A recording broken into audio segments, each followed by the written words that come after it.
Para dar paso al módulo del panel que nos ocupa, con la presencia del embajador de los Estados Unidos, que debe estar entrando en cualquier momento, el embajador de Suiza, Kurt Skons, que ya se encuentra con nosotros, y Eduardo Muñoz, quien fuera el director del Centro de Aprovechamiento del Tratado de Libre Comercio de Colombia hasta hace muy poco. Yo simplemente quiero, en los próximos minutos, muy brevemente, ambientar, casi servirle de telón de fondo a los panelistas para que entren en el detalle de en qué situación nos encontramos respecto del comercio exterior en Colombia y sus perspectivas. El motivo que nos ocupa es prácticamente celebración de 3 años de vigencia del Tratado de Libre Comercio con los Estados Unidos, nuestro principal socio comercial, cerca de 6 meses, casi un año de Tratado de Libre Comercio con la zona euro. Tenemos el embajador de Suiza, representante del Tratado de Libre Comercio con EFTA, dado que Suiza no forma parte de la zona euro, y vamos a asomarnos a otra serie de tratados de libre comercio. Empecemos entonces con retomar un poco el discurso de esta mañana. La situación de las exportaciones de Colombia es precaria. Recordemos que al corte de abril cae a tasas del 29% el valor exportado de Colombia respecto del año anterior. Y quiero que ustedes miren con cuidado este gráfico, porque denota que en realidad el descenso, la contracción del valor exportado no es del último trimestre del año anterior, que podríamos pensar que es el producto del desplome en los precios del petróleo. No. Noten que debajo de la línea punteada vemos el total.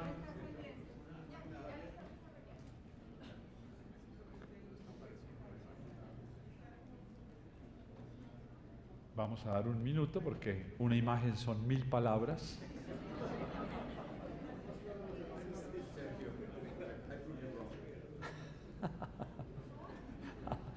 Dice que una imagen es 1000 palabras si se ve.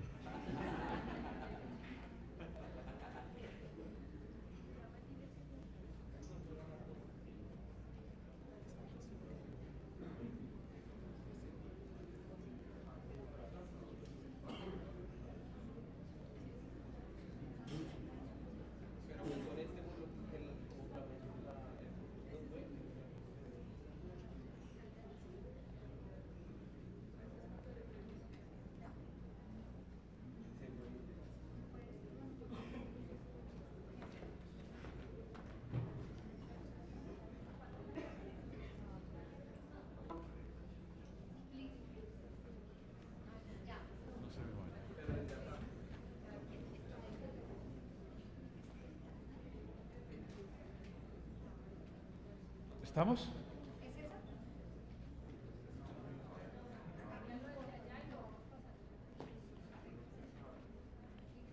Sí. Si no pueden, yo paso aquí, si no están enganchados, ustedes pasan allá. ¿Vamos? Listo. Decía que el valor exportado está cayendo a ritmos del 29% en dólares y que no es un fenómeno del último trimestre del 2014, sino que desde principios, mediados del 2013, el total de las exportaciones está cayendo en valor.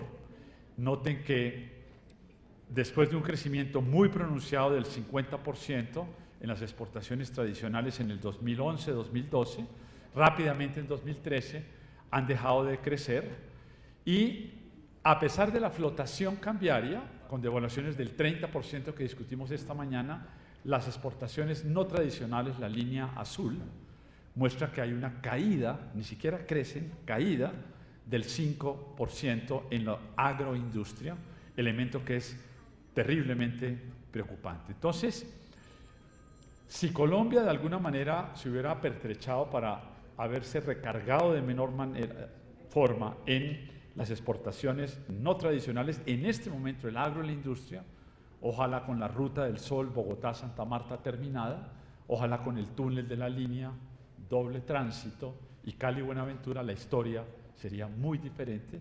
Y vamos a ver lo que decía esta mañana, solucionar el tema de la tasa de cambio es lo más fácil, un esquema de flotación lo hace, pero el rosario de problemas de tener salarios competitivos, mercado flexible, aprovisionamiento de insumos, gas, ACPM de forma competitiva y por supuesto costos de transporte viables es la parte difícil de la viabilidad exportadora. Decíamos esta mañana que el déficit en la balanza comercial se ha volcado de un positivo de +1, +2 a un negativo el año anterior del 1% y este año probablemente del 3%. Y vamos a ver a continuación ahora a nivel micro, sectorial, dónde están los problemas de la balanza comercial detrás de estos elementos que lucen, sin lugar a dudas, preocupantes en 2015-2016, porque se está generando eso que los economistas llamamos los déficits gemelos, usualmente van aparejados. Una caída en las exportaciones genera, por supuesto, menos recaudo y eso hace que se refleje en una tensión de sector externo y en una tensión fiscal. Cerca del 76% de la canasta exportadora de Colombia tiene que ver con petróleo, carbón, y si incluimos oro, esmeraldas, que en realidad son exportaciones tradicionales, por lo menos aprendí yo que los chipchas desde esa época exportaban oro, especialmente hacia España. Bueno, no tan voluntariamente, digamos, pero lo bueno fue que generaron inflación en Europa. Esa canasta representa 74% en lo que tiene que ver con commodities y solo el 26%, o sea, 13.000 millones de los 50.000 que actualmente exportamos, tienen que ver con la potencialidad. Me preguntaban ahorita en el café los periodistas, ¿qué opina usted de la meta de duplicación de las exportaciones no tradicionales que se ha trazado el gobierno? Y yo les respondo con este gráfico. Realmente se necesita no estar mirando el gráfico para ponerse como meta duplicar la cajita roja, que no crece desde el año 2007. Se necesita no saber lo que implica pasar de 13.000 millones a 26.000 para ponerse uno semejante meta. Entonces yo quiero pensar que el gobierno no se ha puesto como meta algo tan disparatado. Y ojalá nos pusiéramos unas metas cumplibles, como por ejemplo, poner a crecer las exportaciones no tradicionales a agroindustria al 5%, 10% anual. De por sí ya sería bien demandante, porque repito, llevamos casi una década sin que crezcan las exportaciones de agroindustria. Lo que creció y que permitió que Colombia pasara de 30.000 millones a 60.000 fue petróleo, carbón y por supuesto no solo volúmenes, sino buenos precios y de allí el valor que tenemos. Nuestro pronóstico para este año es que infortunadamente vamos para un nivel de exportaciones totales del orden de 45.000, 42.000 millones de dólares, regresando probablemente a los niveles del 2010. Obviamente, la caída en el precio del petróleo que discutimos esta mañana, únicamente para refrescar sus mentes, desplomándose de 100 en el Brent a cerca de 50, llegó a tocar 55 y hoy está en 63, eventualmente dejaría de generarnos un gran problema. Pero recordemos que hay gente en Wall Street que piensa que si la OPEP no da una señal de restricción, los precios del petróleo podrían caer a 40, con lo cual se nos agravaría todavía más la situación. Por el momento voy con un escenario relativamente conservador de 60 en el Brent, 50 en la mezcla del colombiano, que por su calidad de crudo pesado recibe un descuento de $9-10 en el mercado internacional. Se ha dicho que la inversión extranjera directa ha estado financiando buena parte de ese déficit externo de 3 puntos del PIB y aquí tienen ustedes un desglose de esa inversión extranjera directa que llegó al pico de 16.000 millones de dólares en 2013. Miren el 2013, el 46% de esos 16.000 millones de dólares iban al minero energético. solo llegaban a las manufacturas el 16% de esa inversión, al sector financiero el 9%, al sector de transporte el 10%, al comercio el 9%. Esa es la fotografía antes de la distorsida minero-energética. En el 2015, las cifras más actualizadas que tenemos allí nos dicen, primero, que la inversión extranjera directa ya no es de 16.000 y es del orden de 12.000 millones de dólares, podría inclusive caer a 10.000, y ya el minero energético cae de niveles de 8.000 millones, 7.000 millones, a algo cercano a los 4.000, representando ya no el 50 o 46%, sino únicamente el 30%. La manufactura mantiene su participación cercana al 16-19%, pero no nos digamos mentiras. A pesar de nuestra supuesta buena calidad humana y buena calidad para la innovación, nadie se le ha ocurrido pensar en Bogotá, en Medellín o en Barranquilla como la sede de la próxima fábrica de Intel. De hecho, Intel se acaba de ir de Costa Rica, apostó y no le fue bien. En general, el mundo de la tecnología y de la mano de obra y de la punta de la tecnología se está yendo para Asia, no para América Latina. Por lo tanto, uno no puede ser muy optimista sobre el hecho de que la inversión extranjera directa va a seguir llegando en cifras significativas más allá del 20% que hoy tenemos. La inversión extranjera directa, como lo muestra el gráfico, ha tenido como driver central los buenos precios de los commodities, petróleo y carbón, y en la medida en que ello en los próximos 2 años no va a ser tan bueno, tenemos que prepararnos para niveles de inversión extranjera de 8.000, 10.000 millones de dólares, que como vamos a ver, como proporción del tamaño de nuestro Producto Interno Bruto, tampoco es que hubiera sido un gran auge. En los mejores momentos, México llegó a tener 4 o 5 puntos de inversión extranjera directa. Como vamos a ver, esto representa para Colombia entre 3,5 y 4 puntos del Producto Interno Bruto. ¿Qué es lo que exportamos? Entonces vamos al mundo de las exportaciones tradicionales. Exportamos en un 70% petróleo, en un 20% carbón y en un 6-7% café. Esas las tradicionales, y ellas, que eran 40.000 millones, actualmente están en 35.000 millones. Por destino, ¿a dónde exportamos? Nuestro principal socio, Estados Unidos, 43% del total de esas exportaciones tradicionales iban a Estados Unidos, y el resto graneadito: China el 4%, Panamá el 4%, España el 4%, Holanda el 6%, Aruba, Chile, pero el gran socio en materia de exportaciones de petróleo y carbón era Estados Unidos. Hoy día hemos caído de 40.000 millones a 35.000, e inclusive la proporción yendo a Estados Unidos, nuestro principal socio comercial, ha bajado del 43% al 26%. China mantiene 14-12%, pero estamos con los mismos actores: España, Holanda, India. Buena parte del carbón que exportábamos a Estados Unidos se está yendo para China, y parte del petróleo igualmente va por ese camino. A China no estamos exportando manufacturas, estamos exportando commodities que no nos compra Estados Unidos, dada su exitosa revolución Shell Gas Oil. A Estados Unidos, señor embajador, me imagino que tiene estas cifras mucho más claras que nosotros, pero nosotros 70% era petróleo, café 5%, carbón 3,5%, metalurgia cerca del 10%, pero el agro, a nuestro principal socio comercial, no pasa del 9%. Y se nos desplomó el volumen de exportación a Estados Unidos, pasamos de 22.000 millones de dólares a 12.000. Y como dicen los gringos, and counting, no sabemos si vamos a llegar a 8.000.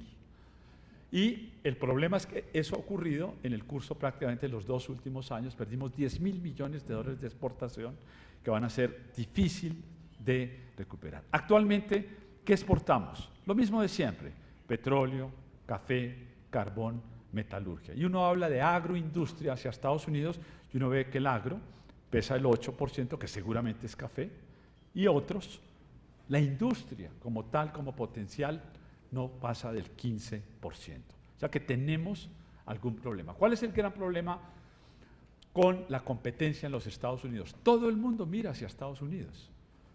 A pesar de que estamos a 2 horas Barranquilla, Miami, los asiáticos son mucho más eficientes a la hora de vender productos manufacturados y nos ganan en la puja de precio y calidad y estamos perdiendo competitividad a nivel global. Alguien diría, y recientemente oí un titular que dijo, conquistamos el mercado de China. Pues sí, exportábamos 2.000 millones, el año pasado exportamos cerca de 6.000, pero es petróleo 90%. Y como sabe, hubo negociaciones muy exitosas para colocar con descuento petróleo a China, pero en este momento, inclusive el volumen exportado por el menor precio también ha caído de 5.700 millones a 4.700. Noten que ferroníquel, metalurgia, etcétera, son los otros elementos que estamos conquistando con China. Hablemos de las agroindustrias, las exportaciones no tradicionales. ¿Qué es lo que exportábamos en 2011? Mire, exportábamos químicos, donde evidentemente se ha hecho un análisis detallado y Colombia tiene ventaja comparativa en toda la cadena de química, petroquímica y farmacéutica. En eso somos buenos y si nos aplicamos deberíamos poder hacerlo de mejor manera. Agro, 14%, alimentos, especialmente en la región, producimos alimentos procesados, 13%, metalurgia, 22%. Plásticos y caucho la tenemos difícil, México no la gana de mano. Y hoy día, 12 meses al corte de marzo, ya no estamos exportando 16.000 millones, sino 15.000 de no tradicionales. Por eso, un poco de sindéresis a la hora de ponernos las metas, con que dejaran de caer las exportaciones no tradicionales, ya estaríamos haciéndolo bastante bien. Hablar de duplicación suena algo irresponsable desde el punto de vista de no estar mirando las cifras. Exportaciones no tradicionales por destino. Nuevamente Estados Unidos aparece como el principal socio. Exportábamos el 27%, hoy día exportamos el 25%, pero son a los vecinos realmente los que les exportamos el agro, la industria, las galletas, etc. Es a Ecuador, 11%, a Venezuela el 8%, al Perú el 6%, al Brasil al México. Aparece Suiza, señor embajador, a mucho honor, aparece 5.7% de exportaciones de los 16.000 millones, pero actualmente en marzo de 2015 ya no me vuelve a aparecer Suiza como un elemento importante de exportación. Aparecen ahora Brasil, México y de pronto Suiza debe estar ahí en el rubro de otros. Preocupa que estamos en lo mismo de siempre. No hay realmente nuevos mercados no tradicionales de agroindustria donde estemos realmente haciendo una diferencia. Yo digo un poco como para ponerle picante, pero creo que ese remoquete me costó que ya no me abren la puerta en el Ministerio de Comercio mucho. Y es que yo dije que a punta de exportaciones de uchuvas no vamos a poder compensar los 10.000 millones de dólares de caída. Cuando yo voy al ministerio no me muestran el valor de lo exportado, sino el número de productos. Yo dije, eso está bien para la colección de productos, pero no para la balanza comercial. Muéstrenme el valor exportado y el valor exportado va cayendo. Por supuesto que hay que exportar uchuvas, buenísimo. Y ojalá el INVIMA homologue rápido y la DIAN se mueva, pero ahí no está la tabla salvadora. La tabla salvadora está en los productos con valor agregado que no estamos pudiendo competir. Y veamos entonces la balanza comercial. La balanza comercial de Colombia actual es la siguiente. Exportaciones, 50.000 millones, 13% del Producto Interno Bruto, quiere decir que todavía somos una economía terriblemente cerrada. Piense que lo mínimo que deberíamos tener es 20% del Producto Interno Bruto, que es la media más o menos de la región de los países cercanos, y estamos en 13%. E importaciones, estamos más o menos en unos 60.000 millones, 16%, por lo tanto tenemos un déficit en la balanza comercial. A mí me preocupa, y creo que las calificadoras de riesgo se fueron algo preocupadas, de ver un país que logra hacer 70% de cobertura universal en los tratados de libre comercio. Pero vamos a ver las cifras, y tienes por primera vez desde el año 2004 un déficit en la balanza comercial que no es despreciable. Es un déficit de 9.000 millones de dólares al descubierto, representando 2.6. Embajador, bienvenido. Estaba precisamente presentando el balance con los Estados Unidos. Hace usted exactamente el ingreso cuando tocaba, en el sentido de presentar la balanza comercial de Colombia con los Estados Unidos. ¿Qué estamos exportando a los Estados Unidos? Estamos exportando, mal contados, 13.000 millones de dólares, 3.4. ¿Qué estamos importando a los Estados Unidos?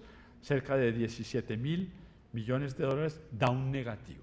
Muy triste, digo yo, por el tema de la revolución Shell Gas Oil, el desplome de los precios del petróleo, que estemos hoy aquí reunidos celebrando el Tratado de Libre Comercio con los Estados Unidos, 3 años después, con el primer déficit comercial en la balanza de Colombia en 15 años.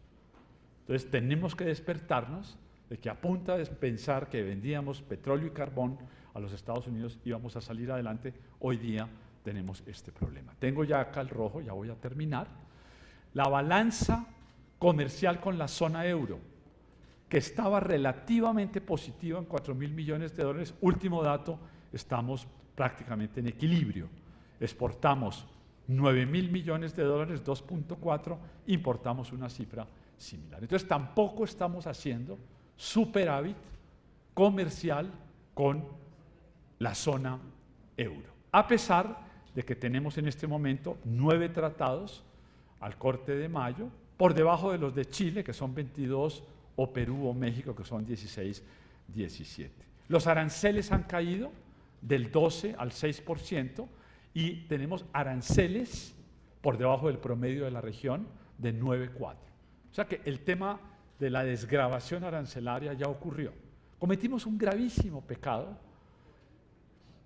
que ningún ministro de Hacienda realmente le ha querido poner la cara, no este, sino todos los anteriores, y es que cuando usted hace un tratado de libre comercio y sabe que va a tumbar los aranceles, automáticamente tiene que hacer lo que hizo Chile, y es que usted sustituye la pérdida de recursos arancelaria con una subida de 1 punto en el IVA, que fue lo que hizo Chile. Automáticamente firmó el Tratado de Libre Comercio, con los Estados Unidos subió de 18 a 19, y aquí creemos que los duros de Aguadas podemos bajar el arancel y no compensar.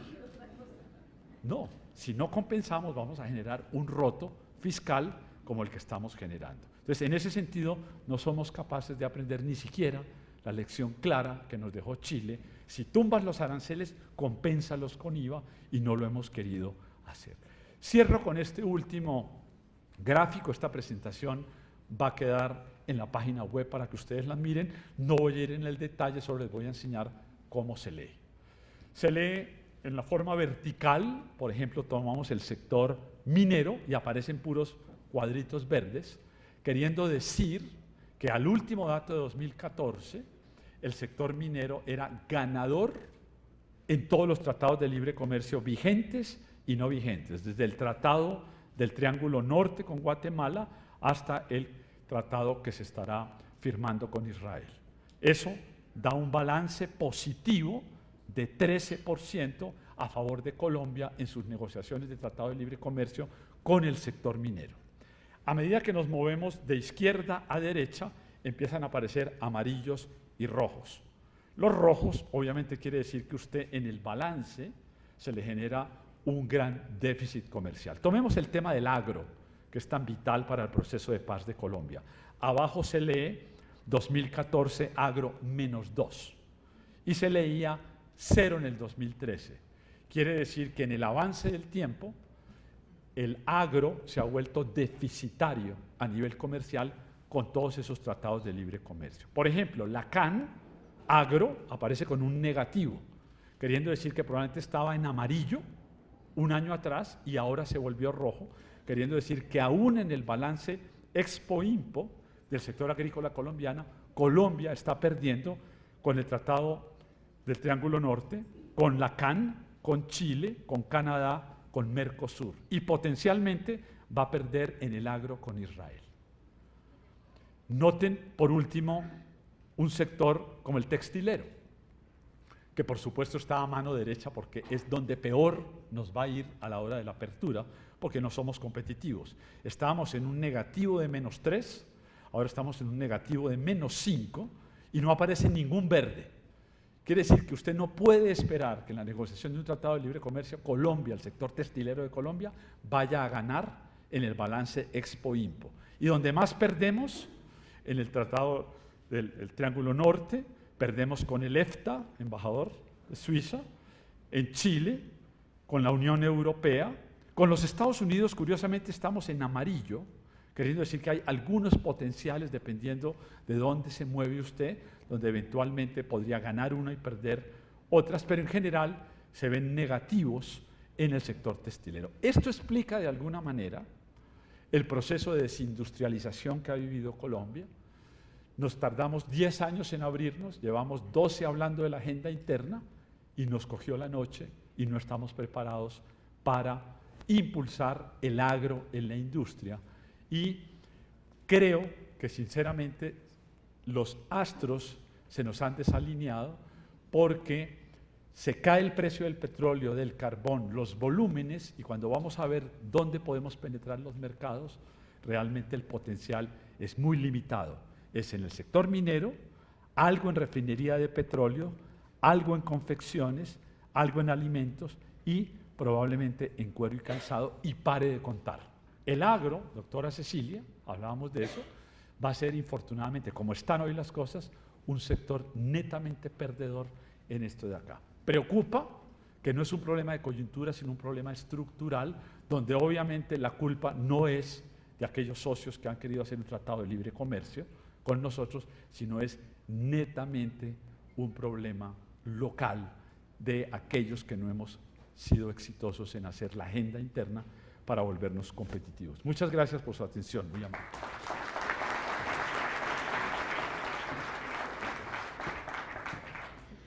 Doctor Clavijo, muchas gracias por su intervención y ahora para clausurar el evento damos inicio al segundo panel del día titulado Evaluación de los principales TLCs firmados por Colombia, en el cual intervienen los doctores Kevin Whitaker, embajador de Estados Unidos en Colombia, Kurt Kunz, embajador de Suiza en nuestro país, y Eduardo Muñoz, exdirector del Centro de Aprovechamiento de los TLCs.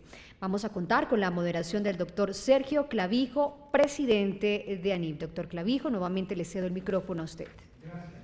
Señores embajadores, un gusto tenerlo aquí con nosotros para comentar temas que son de interés mutuo. Y si les parece, en esta primera ronda les vamos a dar 15, 20 minutos, prendo el amarillo cuando falten 5 minutos para que vayan redondeando, recogemos preguntas y en una segunda ronda tendremos oportunidad de intercambiar ideas. Vamos en el orden en que los mencionamos. Señor embajador de los Estados Unidos, gracias por acompañarnos. Muchas gracias. Buenas tardes. ¿Cómo están todos? Es un honor y un placer estar con ustedes esta tarde. Quiero agradecer a la señora Ragdil Melzi de American Society y también al doctor Sergio Clavijo para invitarme para este importante evento. El mes pasado celebramos el tercer aniversario del acuerdo de promoción comercial entre Colombia y Estados Unidos, también conocido como el TLC. Es un logro de suma importancia en la vida de los dos países. Es un ejemplo concreto de cómo nuestra relación ha madurado y transformado de un vínculo casi totalmente centrado en temas de seguridad a uno que también da prioridad al comercio, la innovación y el espíritu empresarial para impulsar el desarrollo económico mutuo. La naturaleza global del libre comercio incentiva a los países a ser más competitivos y innovadores. Nuestra TLC proporciona el marco para cerca de $40 mil millones en comercio bilateral anual, el doble que hace 10 años. El consumidor estadounidense ahora puede disfrutar de más de 430 nuevos productos importados desde Colombia, desde el inicio del TLC, y más de 1.900 empresas colombianas han exportado a Estados Unidos por la primera vez desde que el TLC entró en vigencia. La gran mayoría de estos en el sector de manufacturas. Esta diversificación de exportaciones colombianas es la esperada y la que más beneficia a los productores colombianos y los consumidores estadounidenses. Nuestro comercio ha estado históricamente concentrado en productos básicos y en particular el petróleo y el carbón. De hecho, en el 2014, los productos minero-energéticos representaron el 65% por valor de las exportaciones de Colombia a Estados Unidos. A medida que Estados Unidos ha disminuido la demanda para estos productos, tal y como ha sucedido con la demanda mundial, y los precios también han caído, hemos visto una vez más como el aumento de las exportaciones de los sectores manufactureros, de servicios y agroindustriales pueden ayudar a suavizar las variaciones en el comercio de productos extractivos. Por lo tanto, es muy positivo que las exportaciones agrícolas de Colombia a Estados Unidos hayan aumentado el 13% desde el 2012.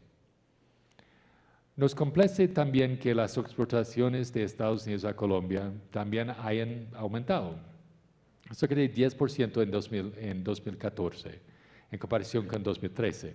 Este aumento, combinado con la caída de las exportaciones colombianas de materias primas y del precio de estos productos, ha hecho que la balanza comercial entre ambos países haya pasado de un gran superávit colombiano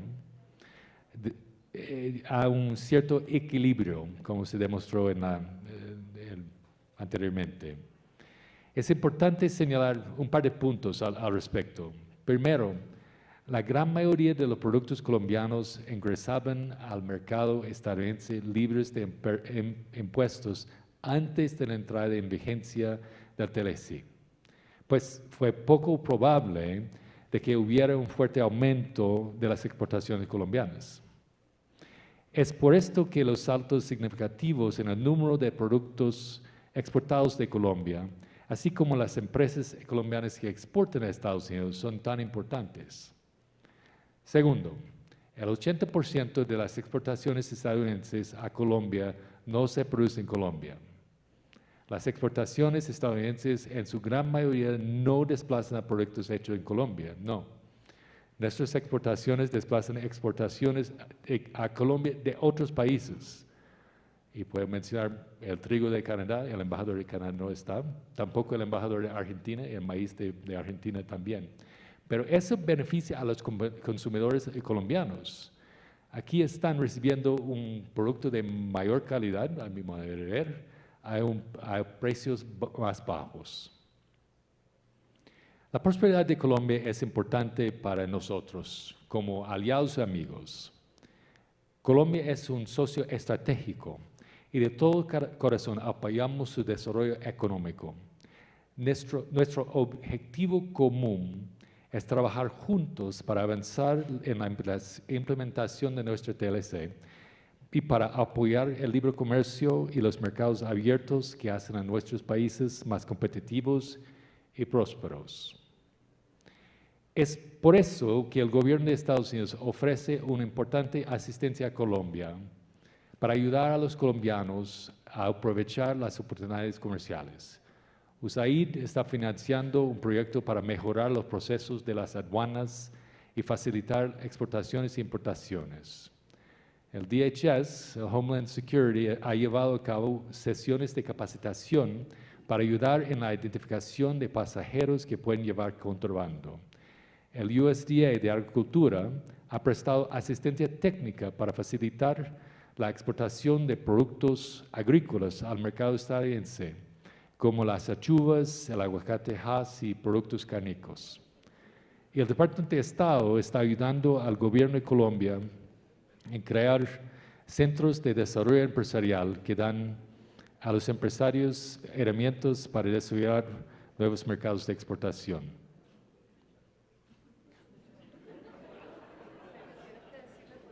Was it a joke? Yo acabo de decir que no podemos pretender. Pero dilo con el micrófono.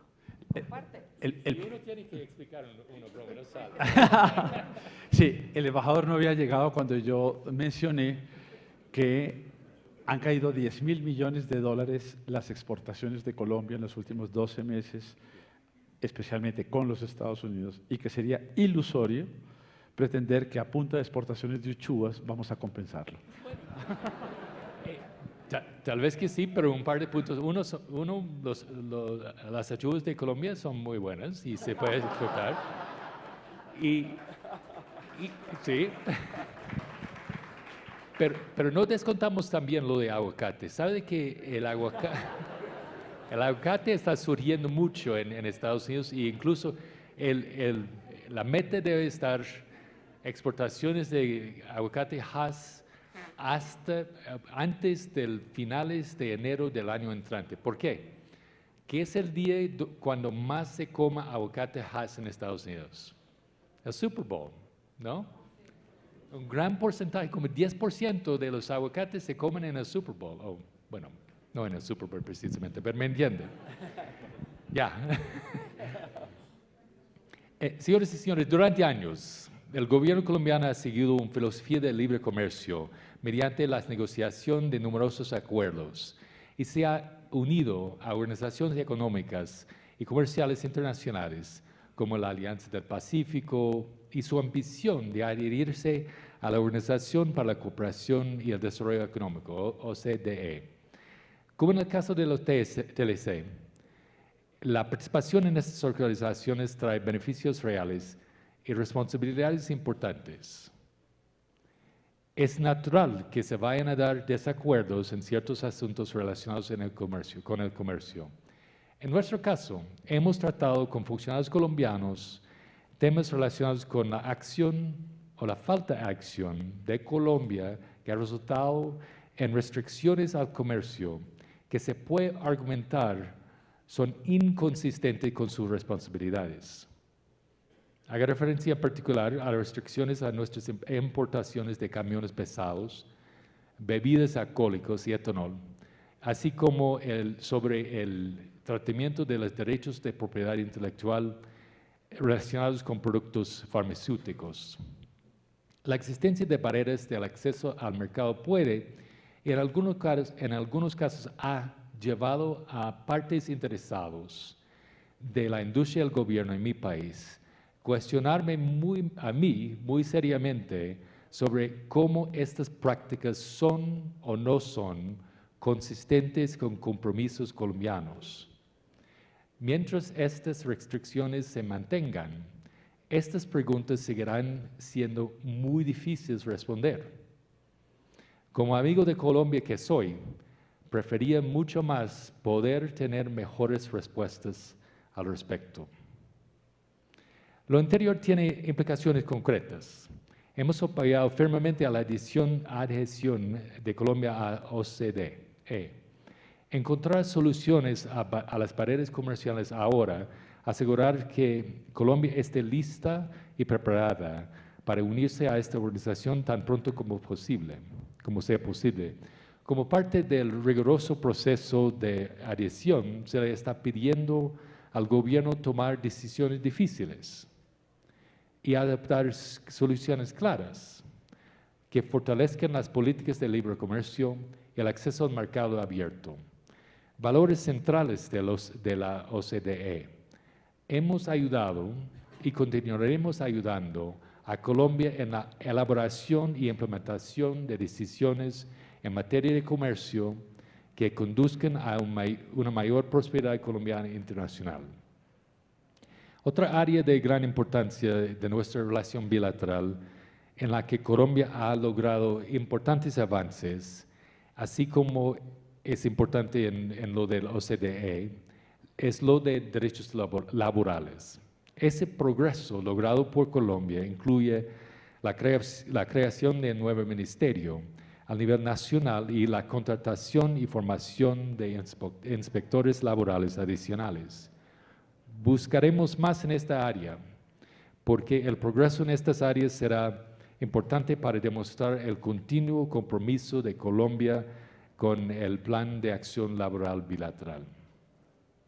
Colombia claramente ofrece muchas oportunidades a los inversionistas en el sector de hidrocarburos, un importante motor de la economía acá. Sin embargo, la fuerte caída de los precios mundiales de petróleo, junto con la reciente reforma tributaria que coloca una mayor carga en las empresas privadas, motiva a los inversionistas a mirar hacia los lugares atractivos. Entendemos de que la administración del presidente Santos ha propuesto varias medidas en su Plan Nacional de Desarrollo que incentivarían la inversión del sector privado en la exploración y producción de hidrocarburos. Tales medidas, así como las acciones para alentar la adjudicación de solicitudes de las licencias ambientales, ayudarían a mantener a Colombia como líder en este importante sector. Señores y señores, aunque esta conferencia se centra en cuestiones económicas, la economía obviamente se verá afectada por un posible acuerdo de paz entre el gobierno y la FARC. Mi gobierno respalda firmemente a los esfuerzos del gobierno de Colombia en la búsqueda de paz. Es importante subrayar para esta audiencia que si se logra dicho acuerdo, será necesario que la comunidad empresarial de Colombia asuma un rol de liderazgo en la era del postconflicto. Yo sé que ya están haciéndolo, pero aún más. El sector privado tiene varias oportunidades para contribuir a que los desmovilizados y reinsertados se comprometan a la economía legal. Yo personalmente creo que eso sería muy importante, tomar ventaja de esas oportunidades y urjo al sector privado a estar muy involucrado en ese esfuerzo importante. Muchas gracias. Gracias, señor embajador. Muy completa su visión, no únicamente en el plano comercial, y personalmente en ANIF hemos apoyado el proceso de paz del presidente Santos. Creemos que va en la dirección correcta, pero evidentemente no ha sido fácil, hay que apretar el paso y probablemente estamos llegando a un punto neurálgico donde, a juzgar por lo ocurrido durante el último mes, este tipo de apoyos de su gobierno están siendo muy valorados, bien valorados por el gobierno del señor Santos. Embajador de Suiza, tiene usted el uso de la palabra. Si prefieres hablar de acá o de allá, si tienes una presentación en PowerPoint, probablemente quedas mejor allá. Gracias, embajador. Muy buenas tardes. También me quisiera agradecer por la oportunidad que se me ofrece de presentar el Tratado de Libre Comercio que existe entre Suiza y Colombia. A ver si me arreglo aquí. Este acuerdo de libre comercio es el primer tratado de libre comercio de Colombia con Estados europeos. Es un acuerdo amplio y multidimensional, y lo digo porque no solo cubre los aspectos comerciales que han sido mencionados ahora sobre todo, también incluye oportunidades para incrementar la inversión, la protección de los derechos de la propiedad intelectual y también la liberalización de los mercados públicos y cooperación técnica también. ¿Cuáles son las razones para Suiza de concluir un tratado de libre comercio? En general, Suiza, como un país muy abierto, creo que cada segundo, 1 de 2 francos se ganan en el extranjero, en el exterior, tiene un interés de tener un marco comercial, reglas comerciales claras, establecidas y fiables. Nuestra primera apuesta es la Organización Mundial del Comercio, y después siguen también como un instrumento los tratados de libre comercio. Ahora, ¿por qué hacemos uno con Colombia? Colombia es un país con el cual Suiza tiene relaciones comerciales desde hace mucho tiempo. Tenemos aquí también empresas suizas desde hace 120 años, 100 años, 70 años. Hay un largo compromiso de Suiza con el país. A pesar de las observaciones más bien pesimistas del señor Clavija, consideramos que Colombia es un país pujante. Uno de los indicadores es particularmente favorable y por eso también una razón de estar aquí. El acuerdo de libre comercio no es el único acuerdo que tenemos entre Suiza y Colombia. Hay un acuerdo para evitar la doble tributación, otro acuerdo para para la cooperación judicial y otro acuerdo para la promoción y protección de inversiones. Todo esto da un marco legal muy sólido, una base muy sólida para el comercio y para las empresas suizas aquí y para las inversiones también. Lo veremos más adelante. Esto, una imagen del comercio bilateral en los últimos años, no difiere mucho de lo que nos ha presentado el señor Clavijo, un descenso de las exportaciones colombianas a partir del 2009 ya.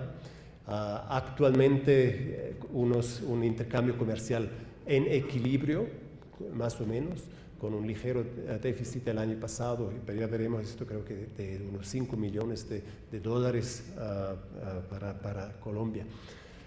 Cuando miramos la composición del comercio entre Colombia y Suiza, las exportaciones, vemos también, bueno, no se ve bien, que los productos mineros hacen un 94%, carbón 2%, y si tomamos los productos extractivos, los esmeraldas, otro medio por ciento.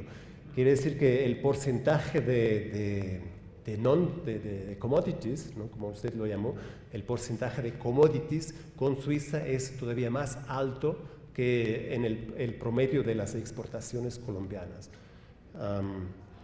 Eso por parte de las importaciones a Colombia desde Suiza. Tenemos en primer lugar productos químicos de base, maquinaria y equipamientos y productos cosméticos. Esos serían los primeros 3 ítems en la lista. Si uno saca de la tabla que hemos visto de los 500 millones que se exportan a Suiza, a Suiza, si uno saca los commodities, queda una suma relativamente modesta de non-commodities. Ahí tienen en amarillo lo industrial y en azul lo agrícola. También un auge en lo industrial en el año 2012 y después un desarrollo más bien descendiente o plano. El agro con una participación menor también en esto.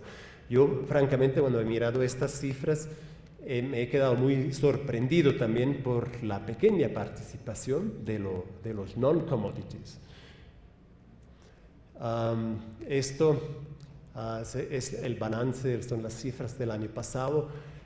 Cuando concluimos el acuerdo, un punto en nuestra reflexión era el análisis de varios economistas que dicen que un TLC típicamente lleva a una duplicación de flujos comerciales en el espacio de 10 años. Eso daría un crecimiento promedio de 6.5% anuales. Entre el 2013 y 2014 más o menos habríamos cumplido esto, pero como dije, esto llegó después de un fuerte descenso en el intercambio comercial. Bueno, entonces, ¿qué conclusión?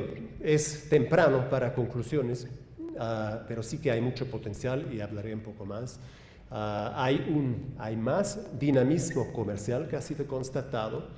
Hemos visto que desde la conclusión del Tratado de Libre Comercio, que está en vigor desde julio del año 2011, hay 160 nuevas empresas colombianas que exportan hacia Suiza. Ahí ven los ítems que han exportado sobre todo, y hay en total 120 nuevos productos que han sido exportados hacia Suiza. Por eso hay potencial. ProColombia ha identificado 250 productos con particular relevancia o potencial que se encuentran en lo agroindustrial, en la manufactura y en las prendas de vestir. Ahí ven también en la pantalla el detalle. Por el lado de Suiza, potencial de importaciones desde Suiza serían productos naturales, preparados farmacéuticos, alimentación sana, aparatos médicos, túneles e infraestructura. Es que nuestros dos países se parecen mucho en la orografía. Hay mucha montaña, tanto aquí como en Suiza, mucha necesidad de infraestructura y de túneles en particular. Y no hablo del metro de Bogotá solo. Inversión. Un punto, como mencioné, es un acuerdo multidimensional. También tiene como objetivo de promover las inversiones. Eso lo veremos más tarde todavía, y es también un acuerdo que promueve la apertura de mercado en los campos de los servicios financieros, de seguros, de servicios empresariales y de servicios logísticos. Y el acuerdo también incluye cooperación técnica, y ahí voy a empezar ahora un poco a entrar más en detalle, donde tenemos sobre todo tres temas, que es inteligencia de mercado, cumplimiento de estándares internacionales, el fomento de redes empresariales hacia la exportación. Empezando estas medidas de cooperación técnica, empezamos con 5 estudios de mercado, en los campos de técnicas de la información, software, productos procesados, frutas orgánicos, textiles y prendas y ingredientes. Estos estudios han sido presentados en 7 ciudades del país, con más de 700 participantes para divulgar lo que se ha sabido a través de estos trabajos. Tenemos un programa especial en Suiza, que es el Swiss Import Promotion Program, SIPO, que apoya a países como Colombia a exportar no solo a Suiza, sino también a la zona EFTA y a la Unión Europea. Sectores prioritarios para nuestro programa son, como ven, frutas frescas y vegetales, ingredientes naturales y textiles. Hay actividades previstas ya para este año, ahí los ven al final del slide. Un punto en nuestra cooperación técnica es el fortalecimiento del Sistema Nacional de Calidad para mejorar las acreditaciones de los organismos inspectores, el fortalecimiento de servicios de pruebas de conformidad. Ustedes saben, si uno quiere exportar un producto para exportar, generalmente tiene que satisfacer a muchas exigencias de certificación, de aprobaciones, de conformidad, y ese proyecto apoya ahí para avanzar en este campo. Otro es el proyecto de exportación de cacao fino, que es un producto de excelencia de Colombia, donde acá trabajamos con varios agentes socios, con el Ministerio de Agricultura, y donde el final, si me acuerdo bien, la meta es beneficiar hasta 5.000 personas desde los productores para poder exportar el cacao fino a los mercados internacionales. También el Tratado de Libre Comercio contiene cláusulas sobre medidas relacionadas con la biodiversidad. Es la valorización del patrimonio de biodiversidad que este país tiene, donde la solicitud de patentes tienen que tener una declaración de origen o de la fuente de un recurso genético. Tiene un comité conjunto que ya se ha reunido, pero eso no voy a entrar mucho más. Para también decir, una conclusión nuestra es que el Tratado de Libre Comercio Colombia-Suiza es muy poco conocido todavía. No se conocen las oportunidades que los mercados mutuos ofrecen. Hemos emprendido eventos de promoción en el pasado junto con el embajador Muñoz también, y tenemos previsto otros también. Uno era en marzo de este año en la Cátedra Europa en la Universidad del Norte en Barranquilla. Muchas gracias. Creo que se me salieron de los slides aquí. Quería también mencionar que hemos tenido el año pasado 2.800 millones de dólares de inversión directa desde Suiza y el año anterior eran 2.000 millones. Suiza con esto el año pasado ha sido el mayor inversor extranjero en Colombia, con una participación del 17% de las inversiones extranjeras totales en este país. Esta cifra es quizás difícil para interpretar, creo que tiene que ver con inversiones en commodities, en carbón, tiene que ver con inversiones en logística, en la navegabilidad del Magdalena, y tiene que ver con inversiones en el campo de seguros, de servicios, de aseguradoras. Las cosas normalmente van ligadas. Yo creo que todavía no podemos probar un efecto estimulador muy fuerte del Tratado de Libre Comercio. No obstante, hemos observado que hay desarrollos nuevos exportadores, nuevos productos y un interés fuerte del país para inversión directa desde Suiza. Esto tal vez yo lo comprendo un poco como una construcción de una base que va a permitir incrementar el comercio exterior de Colombia hacia el exterior, pero tal vez más específicamente del comercio bilateral entre Colombia y Suiza. Muchas gracias. Muy completo y además detallado a nivel de productos sobre el potencial que hay, y habrá que darle entonces un poco más de tiempo al tiempo para poder probar el impacto positivo de estos tratados de libre comercio entre el EFTA y Colombia. Para cerrar el panel, tenemos a alguien muy experimentado desde el lado colombiano, a Eduardo Muñoz, quien hasta hace poco era el director del Centro de Aprovechamiento de Tratados de Libre Comercio, con gran experiencia también a nivel internacional. Gusto, Eduardo, tenerte por acá. Tienes el uso de la palabra.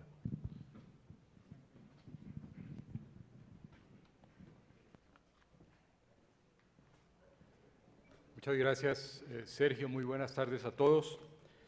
Permítanme iniciar agradeciendo a ANIF y a Council of the Americas, Americas Society, por la invitación a participar en este importante foro.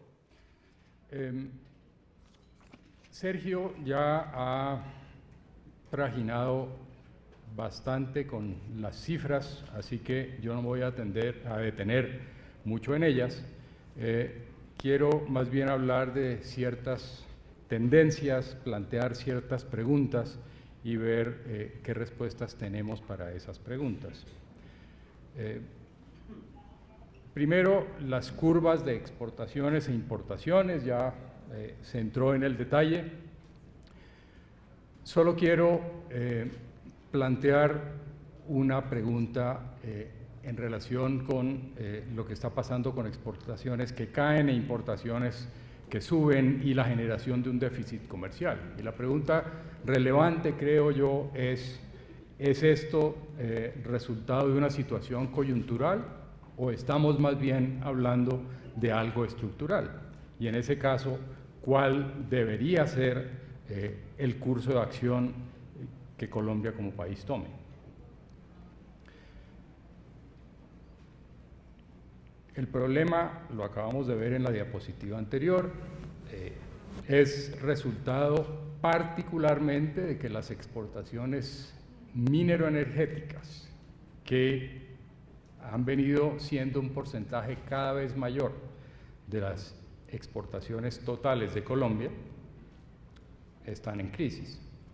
En cambio, como ustedes pueden ver, tanto las exportaciones agrícolas en su conjunto, como las exportaciones industriales, como porcentaje del total, han venido cayendo.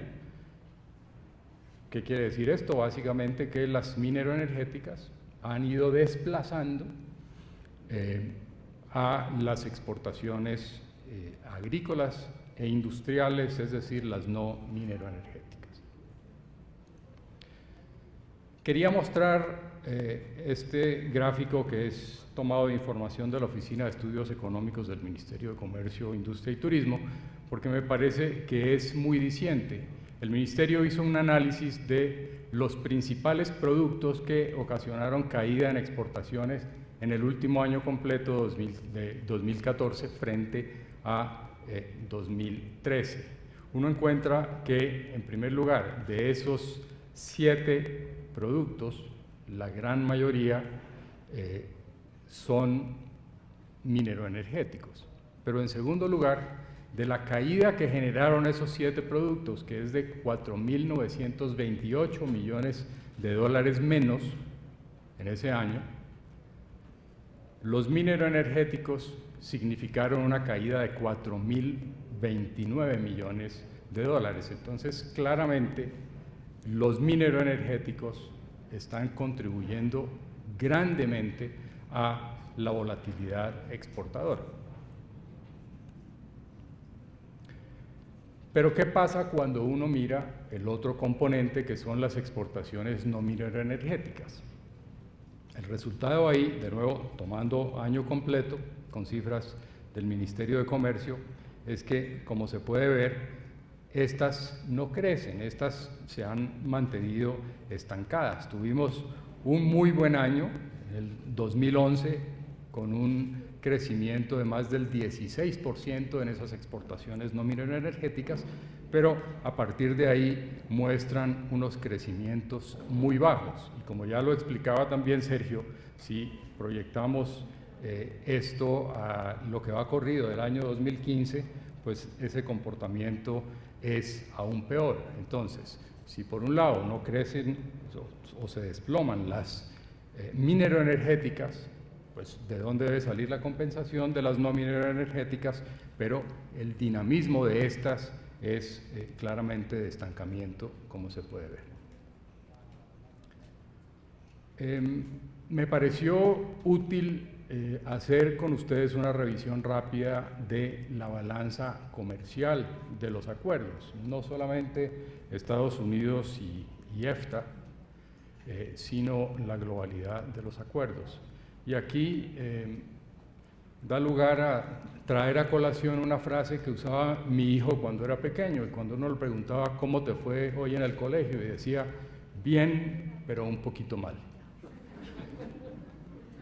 Y efectivamente podemos ver que la balanza global para nuestros socios comerciales bajo acuerdo se ha deteriorado masivamente entre el 2013, donde teníamos un superávit, al 2014, donde pasamos a un déficit para esos socios de 5.834 millones de dólares.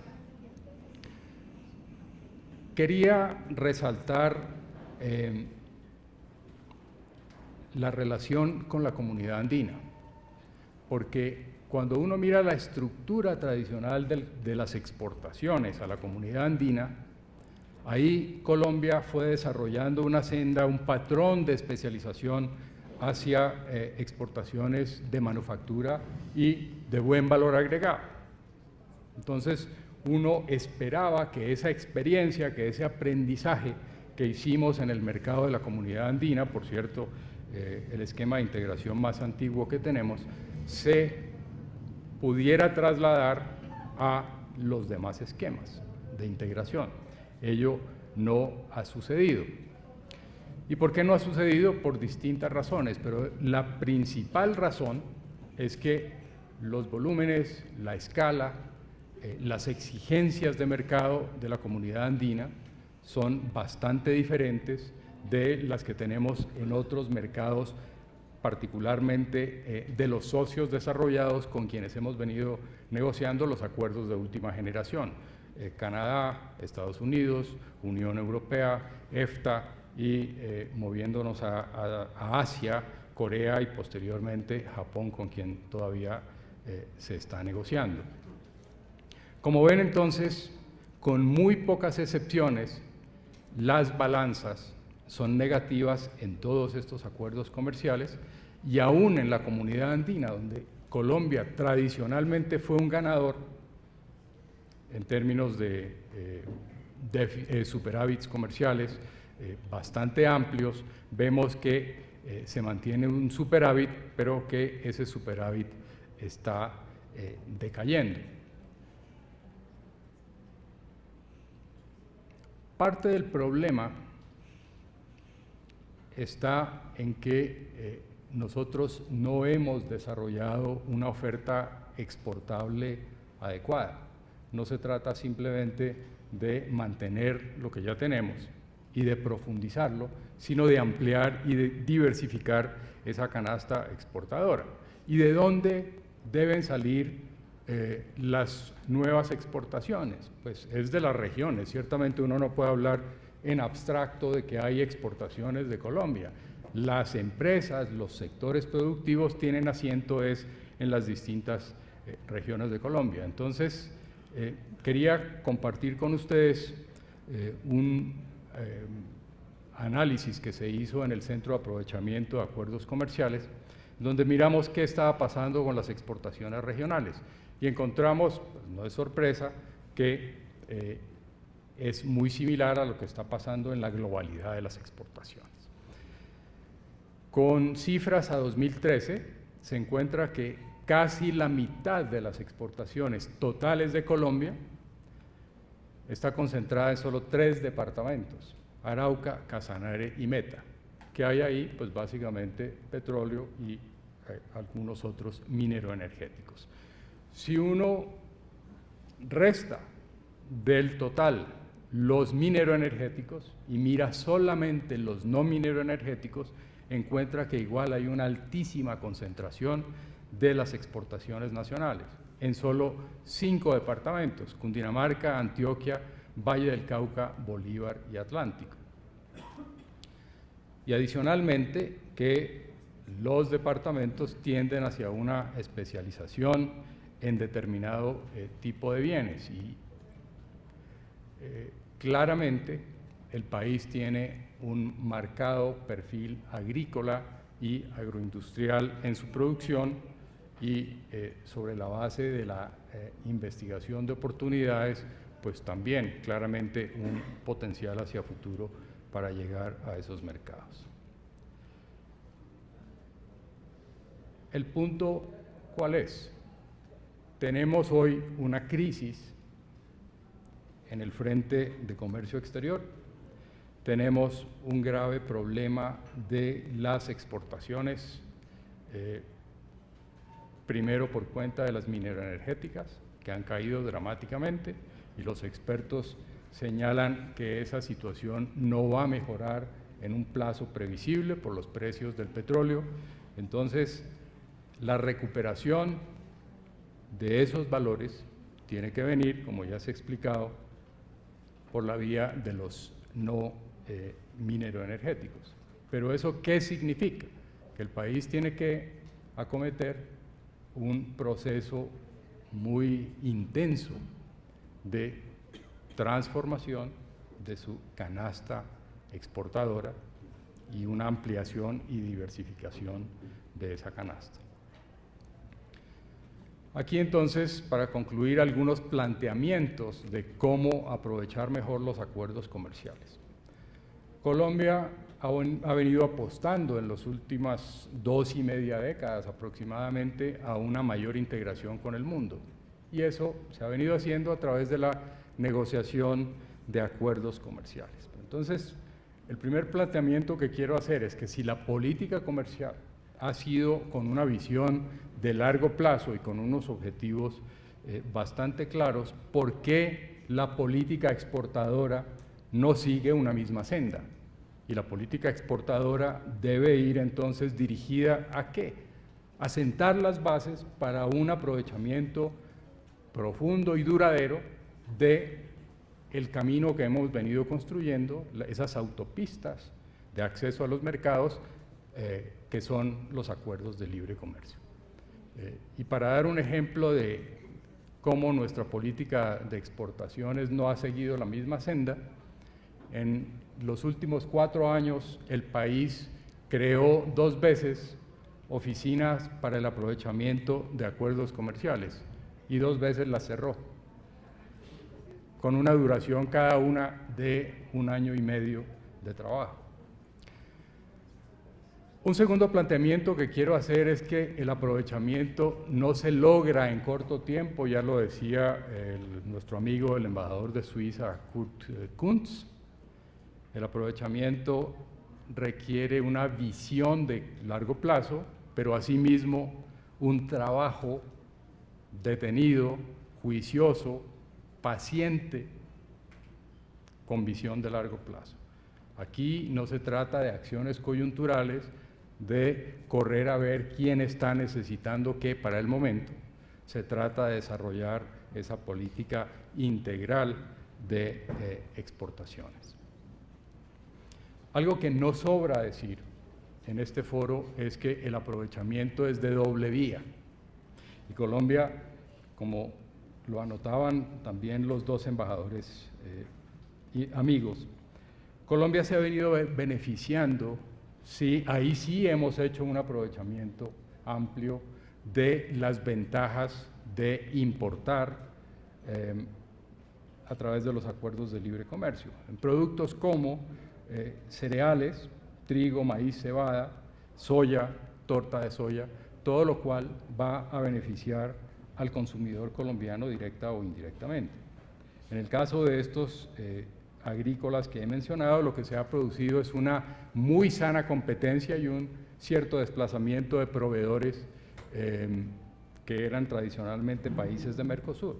¿Por qué? Por mejores calidades, mejores oportunidades, mejores precios, todo lo cual beneficia a esos consumidores. Igualmente, Colombia está adquiriendo volúmenes importantes de materia prima y de bienes de capital que necesitan nuestros productores para hacerse más competitivos.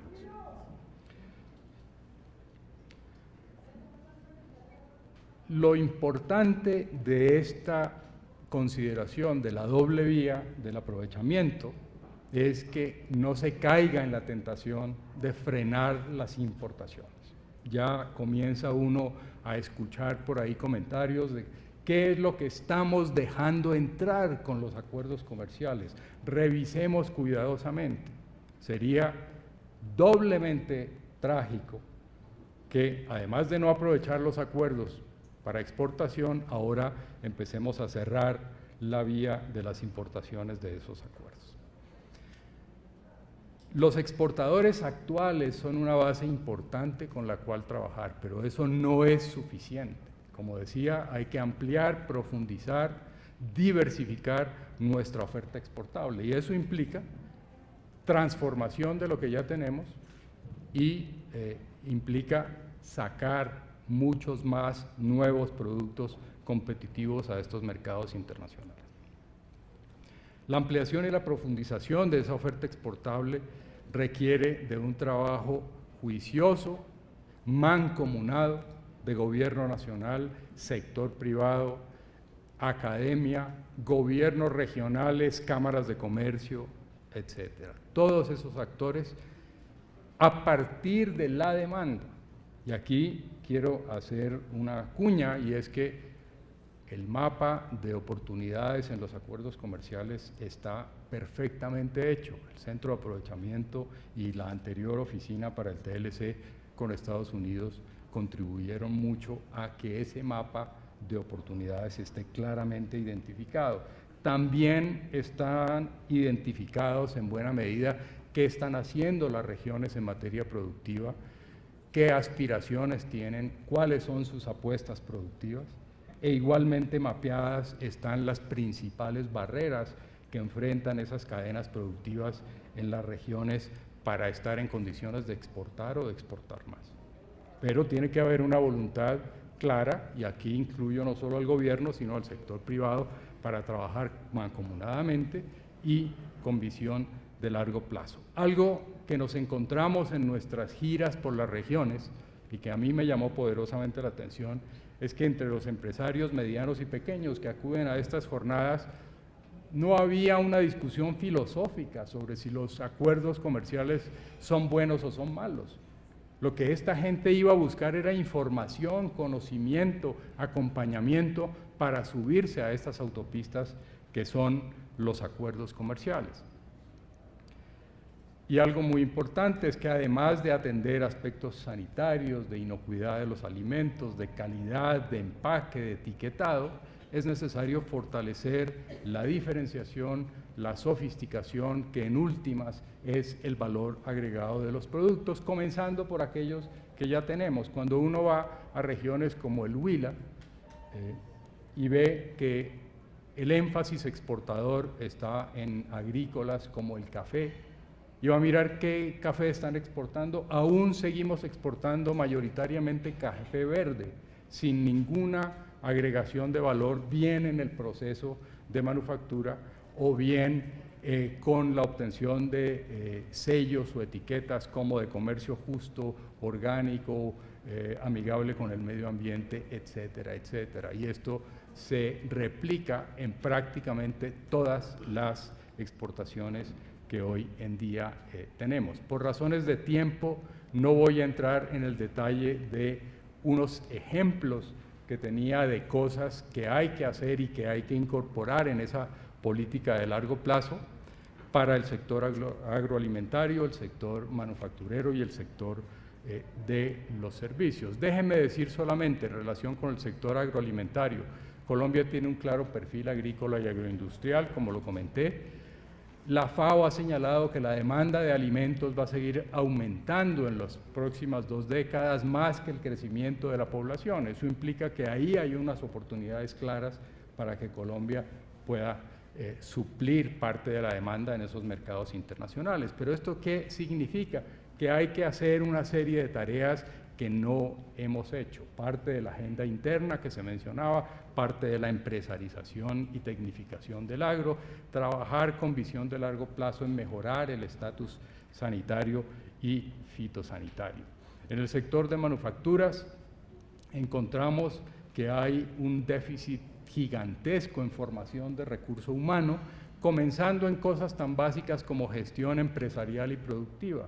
Cuando le entregué el informe de trabajo del centro de aprovechamiento a un alto funcionario del gobierno, no voy a mencionar su nombre, y le hablé sobre esa deficiencia en la gestión empresarial y productiva, me dijo: es que yo no tengo ni el tiempo ni la plata para enseñarle a la gente a hacer su trabajo como debería estarlo haciendo. Si esa es la actitud, bueno. Finalmente, el gran olvidado en estas discusiones, el sector de los servicios. Nosotros no hemos potenciado como país el papel de los servicios, a pesar de que pesan más del 50% del PIB. Ni siquiera hay estadísticas confiables de qué se produce y qué se exporta en materia de servicios. Hay una buena noticia, y es que el Ministerio de Comercio está trabajando en un documento de política que hace muchísima falta, porque así como ha habido documentos de política, y uno puede cuestionar si es buenos o malos, para los bienes, pues hay que trabajar también y expedir un documento de política para los servicios con visión de largo plazo y hacer sobre todo un acompañamiento a esos subsectores que de manera autónoma, de manera independiente, están haciendo trabajo y están exportando cosas extraordinarias, pero que deben estar integrados todos dentro de una política. Se me acabó el tiempo, les agradezco mucho, quedo a su disposición para la sesión de preguntas. Tenemos unos pocos minutos y quisiera pedirle a los panelistas que se sientan libres de comentar sobre 3 aspectos o sobre ninguno de ellos, si les parece muy espinosa la pregunta. El embajador de los Estados Unidos mencionaba en sus comentarios el espinoso tema de los farmacéuticos y nos decía que quería tener respuestas a futuro más claras. Embajador, usted debe conocer la experiencia de Brasil bajo Fernando Henrique Cardoso y todo el tema delicado de derechos de propiedad detrás de los farmacéuticos. Y el país está enterado, digamos, de las cartas que fueron y vinieron a través de la embajada. Y usted menciona el tema de OSD, etcétera.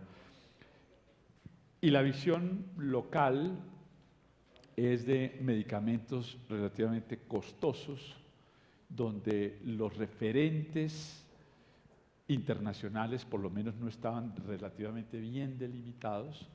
Me gustaría escuchar sus comentarios sobre segundos usos, tema de genéricos, hasta donde le permita su información y su cargo diplomático al respecto. Y lo mismo, viniendo de Suiza, el tema farmacéutico y medicamentos tampoco es extraño al respecto y toca de alguna manera también con el tema.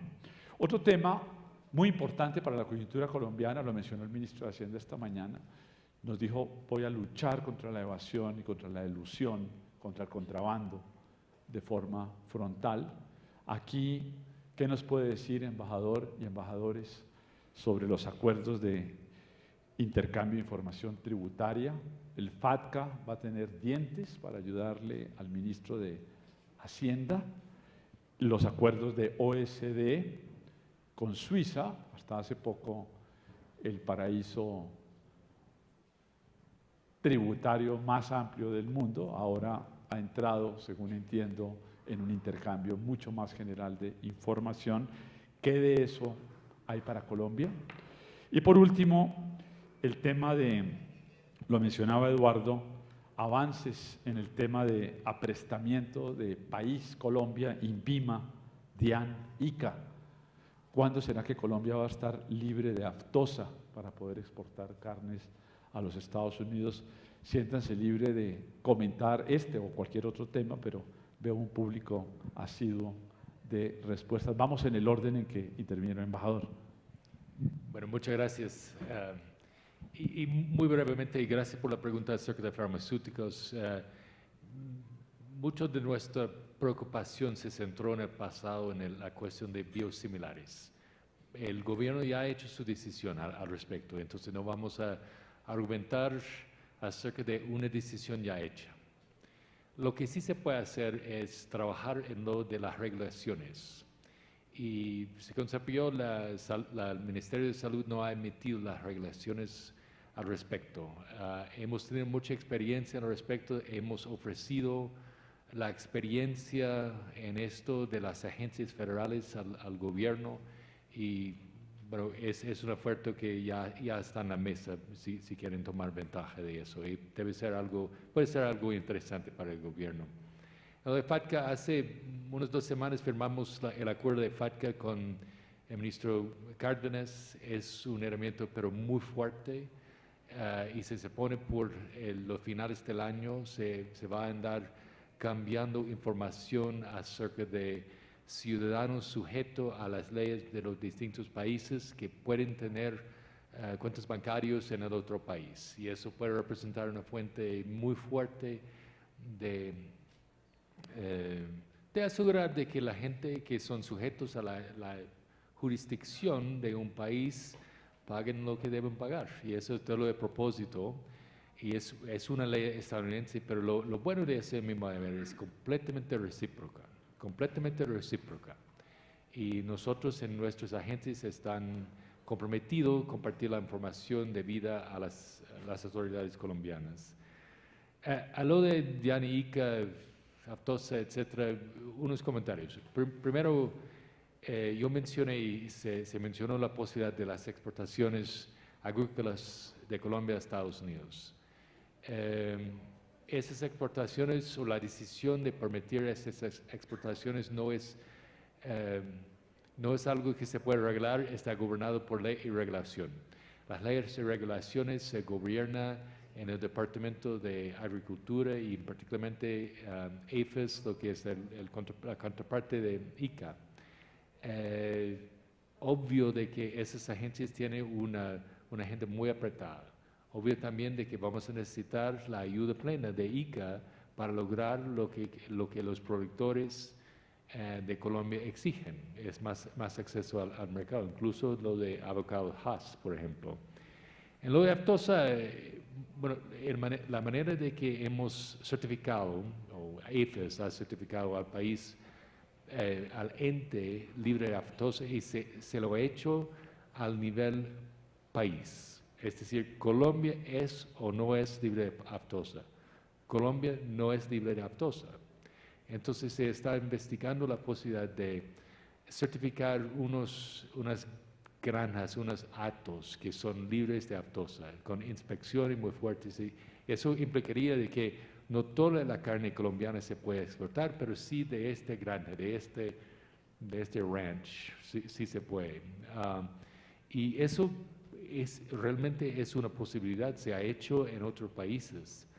Y de nuevo, eso va a implicar un trabajo muy fuerte de contrapartes de ICA y EFAS. Y como digo, por mi parte como embajador, por parte del Departamento de Agricultura, estamos completamente comprometidos a seguir trabajando en eso. Muchas gracias. Quisiera también empezar quizás con la parte de farmacéuticos, con los biosimilares. Efectivamente, tanto tenemos empresas farmacéuticas de Estados Unidos y también de Suiza aquí, grandes. Con el tema de los biosimilares, la preocupación de base es que los procesos de admisión de estos medicamentos aseguren medicamentos seguros para la salud humana y eficaces. Para esto hay que seguir ciertas reglas, ciertos procedimientos que son conocidos internacionalmente y donde probablemente no hay realmente muchos cortocircuitos. Otros temas han sido levantados en el marco del Plan Nacional de Desarrollo que tienen que ver con la patente obligatoria, el proceso de registrar un fármaco. Aquí de nuevo la preocupación es que estos caminos sean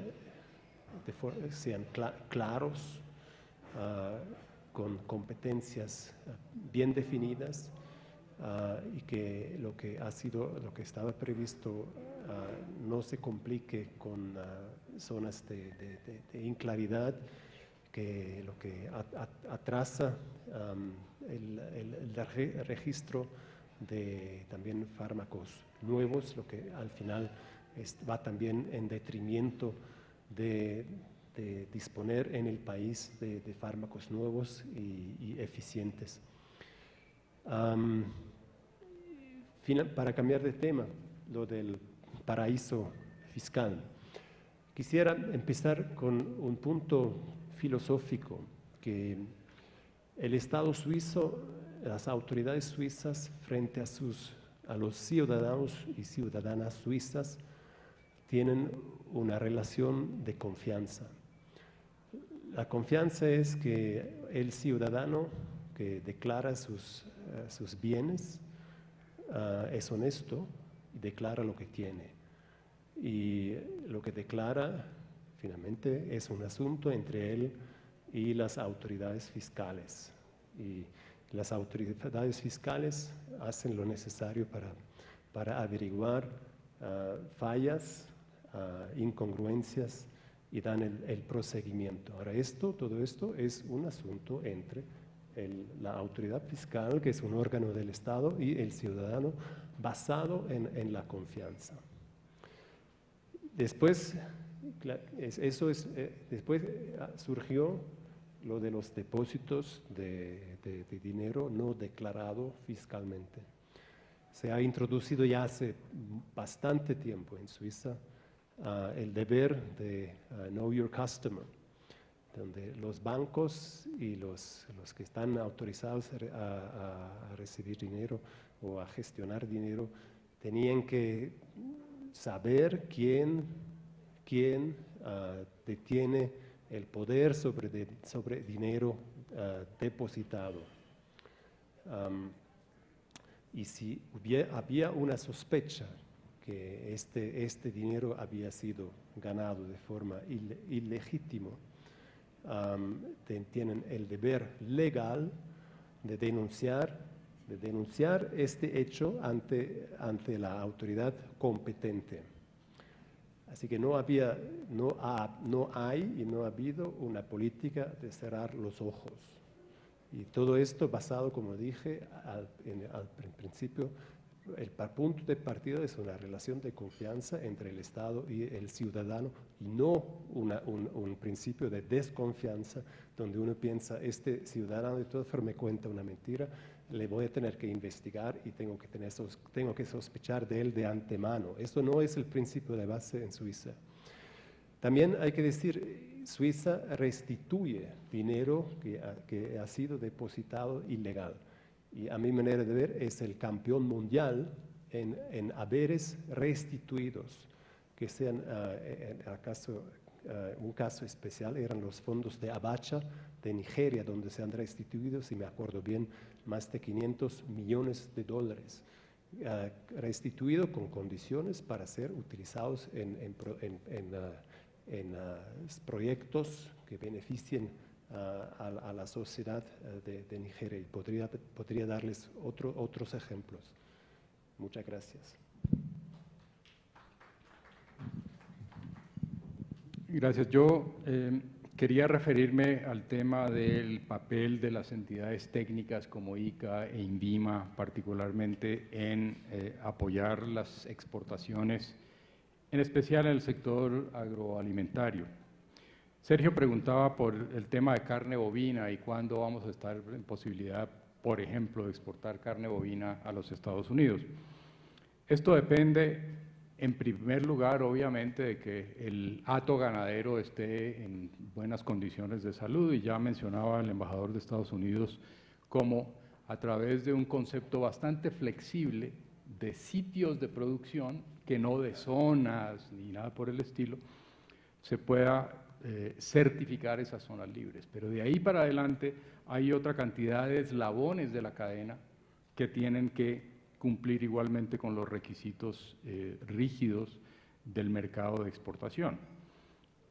Uno de esos tiene que ver con las plantas de beneficio. Esas plantas de beneficio tienen que cumplir con unos altos estándares de calidad y de salubridad.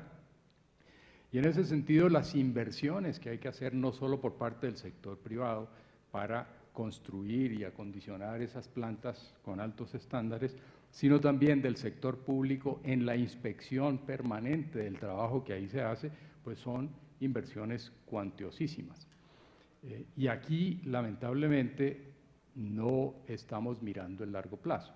El INVIMA presentó un proyecto para montar un plan piloto de monitoreo en planta para 2 plantas de bovino y 2 de aves, para monitorear residuos químicos en el producto y patógenos, que es el otro riesgo en esos alimentos. Todo el mundo, cuando se llevó a la Comisión Intersectorial de Medidas Sanitarias y Fitosanitarias, dijo que magnífico, que estupendo, que era lo que había que hacer. Pasó un año, no sucedió nada. Volvimos a llevar, se volvió a llevar el proyecto a la comisión y, oh sorpresa, el Ministerio de Salud y el Ministerio de Agricultura dijeron que por qué se iba a gastar esa cantidad de plata para beneficiar al sector privado. Y más o menos ahí quedó la discusión. Entonces, uno tiene que ser coherente. Si el objetivo es que vamos a exportar carne a los Estados Unidos, hay que hacer todo lo que se requiere de parte y parte para asegurar que eso se cumpla. Mientras tanto, pues no estamos haciendo nada. Y así, si uno mira otros productos, el mismo aguacate Hass, con el embajador Whitaker, estuvimos en Río Negro mirando la planta de aguacate. Allá, pues se necesita que el ICA vaya a hacer el monitoreo de plagas en los predios. Si el ICA no va a todos los predios registrados y hace ese monitoreo, el trampeo para ver si cayó mosca o no cayó mosca, olvídese que algún día nos van a aceptar los aguacates en Estados Unidos. Entonces, de nuevo, tiene que haber coherencia, visión de largo plazo de estas entidades. La retórica no es suficiente. Esa es la distinción entre un diplomático y un no diplomático. Pero... Bueno, un aplauso para los panelistas. Muchas gracias.